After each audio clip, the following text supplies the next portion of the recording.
Hello, welcome Biodesign Challenge. We are the BioWater team representing the University of Wisconsin-Stout, and this is the Davenport Flood Project. We are a team of cross-disciplinary art and design creatives.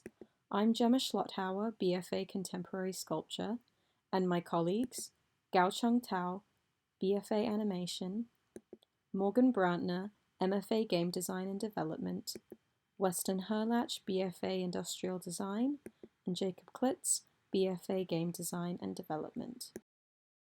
The word disaster is not defined by the force majeure that crosses our path, but by the preparedness of our community. A cultural speculation follows. In the UK, coastal towns along the North Sea operate according to the hours of the tides. A fear of tidal floods does not exist in this region, for its economy is reliant on the rising water levels to get fishermen boats out to sea. This relationship between nature and the built environment depicts that disaster and opportunity are malleable states of mind that can be adjusted through cultural design. Climate change research speculates that exponentially more US cities will be flooded in the next 50 years, causing millions to lose their homes and the nation trillions of dollars worth of irreversible flood damage. Rising water levels will become the norm for a majority of American residents, an encroaching reality that has prompted our team to come up with a permanent, culturally integrated solution. Davenport, Iowa is one of the many riverside towns in the Midwest that suffers from spring flooding. The increasing rainfalls, snowfalls, and sea levels lethally hinder this notoriously flat region. In addition to the thousands of families left without a home and local farms' crop yields rendered unharvestable, the entire city's water supply is contaminated. We are using the city of Davenport as a trial location, conveying that our park system can be readapted for flood-vulnerable cities across the country. We propose to convert the already existing Centennial Park of Davenport, Iowa, into a riverside, self-sustaining, year-round filtering floodplain. The landscape will be designed for effective water drainage while providing a modern agora open to the public. In order to solve the existing problems we've outlined, as well as design for future evolution of Davenport's landscape, we've constructed a park plan in 3 comprehensive kits. Our goal is to protect, restore, and connect the natural as well as cultural ecology of the city. With a priority of safety, this Protect Kit features our biotech flood mitigation system embedded into the riverside landscape. When the park floods, a series of drainage systems will collect the floodwater, detect its contents, and effectively filter them. Once the water is safe to consume, it is collected in a community reservoir adjacent to the park, supplying the city of Davenport with a reliable supply of water. Proposed as a system of parts, ubiquitous landscape architecture that populates the park, such as benches, steps, and simple walkways, would consistently be designed with a series of curvilinear slots that perform as flood drains.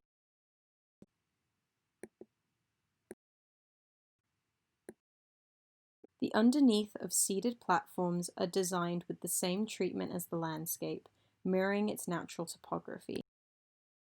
Each slot's width measures at 1/2 inch. The distance between each slot would vary depending on the intended park furniture. Each slot is protected by a film of carefully engineered mesh covering a series of algae layers, protecting the filtration system from wildlife and river debris. The mesh device uses online and offline sensors to communicate with the toxins in the river. Algae is known to naturally filter heavy metals, foreign chemicals, and some harmful pesticides. It is an abundant natural resource commonly found in the Midwest, which makes it a practical, cost-effective, and sustainable contender for a filter system that is designed at such a grand scale. The filter has 4 main parts: the algae, a natural filter,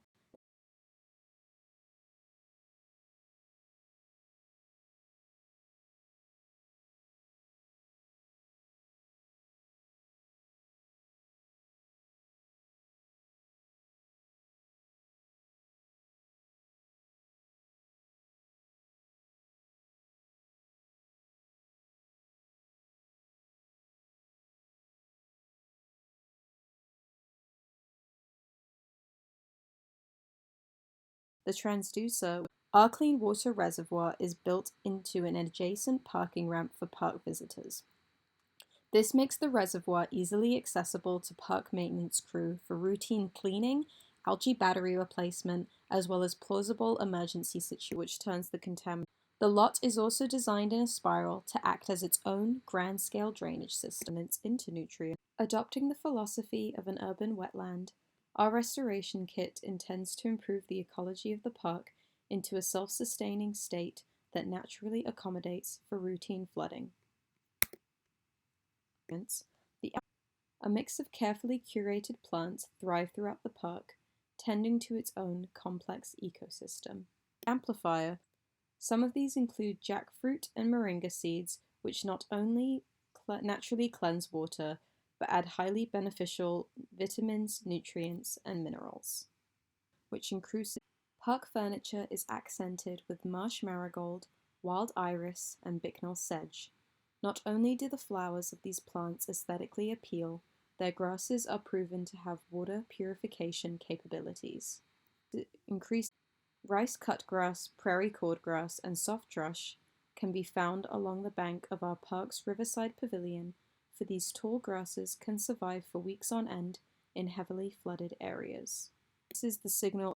The greenery planted in our multi-level playground is designed to thrive in each respective height of elevation of water contamination, and similar approaches are taken in the park's amphitheater, spanning from the high entrance all the way down to its shallow waters. Contaminants and the plants and flood systems aside, this floodplain is still primarily a park, and a big one at that. Microprocessor.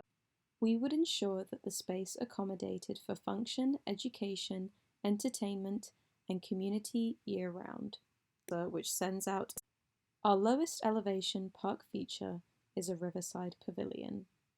The signal to reflecting the natural landscape, this concrete structure integrates itself alongside the riverbank, matching the flow of the current.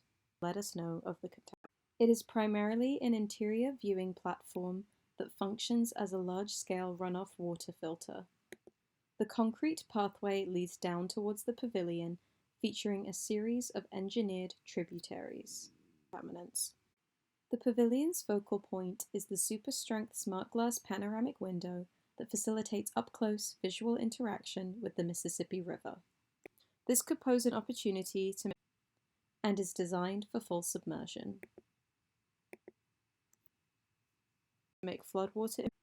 Making our way inside, information. Park visitors can experience augmented realities sustained through smart technology. As an opportunity to educate the community, large-scale accessible windows peer into life under the water's surface, experiencing the living ecology of the river as it changes in real time.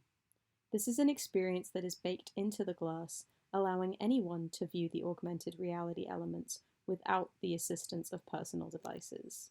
Accessible to the park. In the middle of the viewing room is a low expansive table which provides a look into a virtual reality recreation of the river over time through a personal smart device.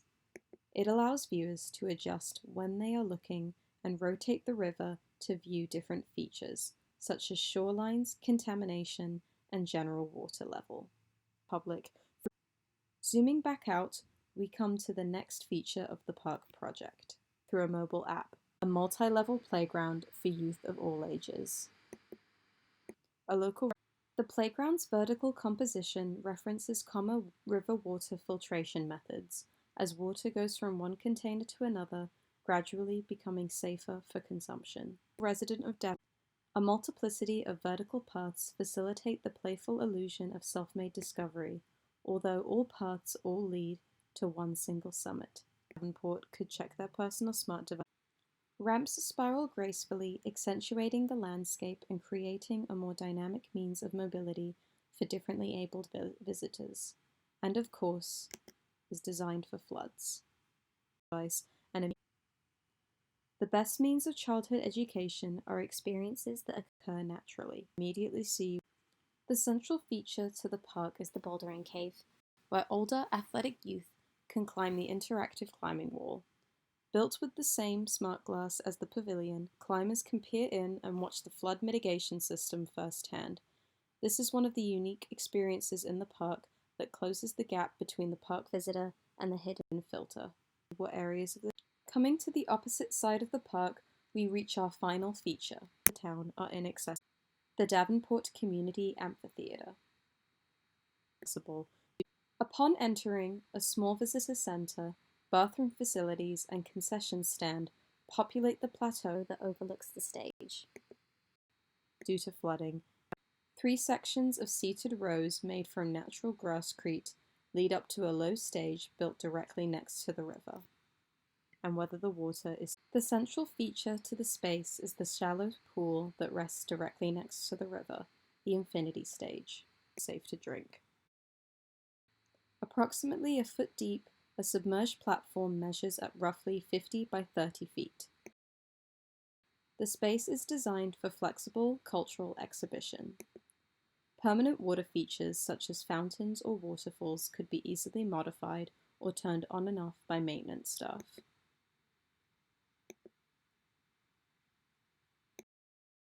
An exterior exhibition space for temporary installation by local and international sculptors. Theatre productions such as Shakespeare or productions on ice in the winter could be ticketed and facilitated through the official park entrance. And private celebrations such as civil unions make for a memorable experience with an idyllic view. On par with the rest of the park, the amphitheater rests along the natural curve of the riverbank, designed to accommodate for rising water levels.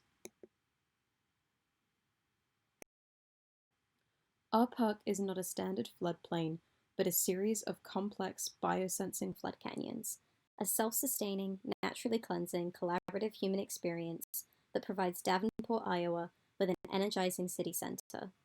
Our long-term goal is that this 3-kit system can be diversely adopted into any Midwestern city, subject to extreme flooding. This project is designed with the One Health model in mind, that each vital component of our ecosystem is being accounted for and will be positively impacted. In our allegiance to the United Nations Sustainable Development Goals, we intend for our park to spark future growth in clean water and sanitation, quality education, and climate action. There's a poetry found in spaces that are designed to coexist with nature. They represent a humility, timelessness, and optimism that can be challenging for humans to find in times of trouble. I'd like to finish by thanking our university and its faculty for facilitating this transmedia studio course, as well as the Bio Design Challenge for granting us the opportunity to explore and better understand the relationship between synthetic biology and design. A special thanks to some UW Stout faculty, Professor and Department Director Dave Beck, Senior Lecturer Arthur Neeland, and of course our instructor, Assistant Professor Kim Loken, and a kind cheers to you for hearing our proposal. Thank you.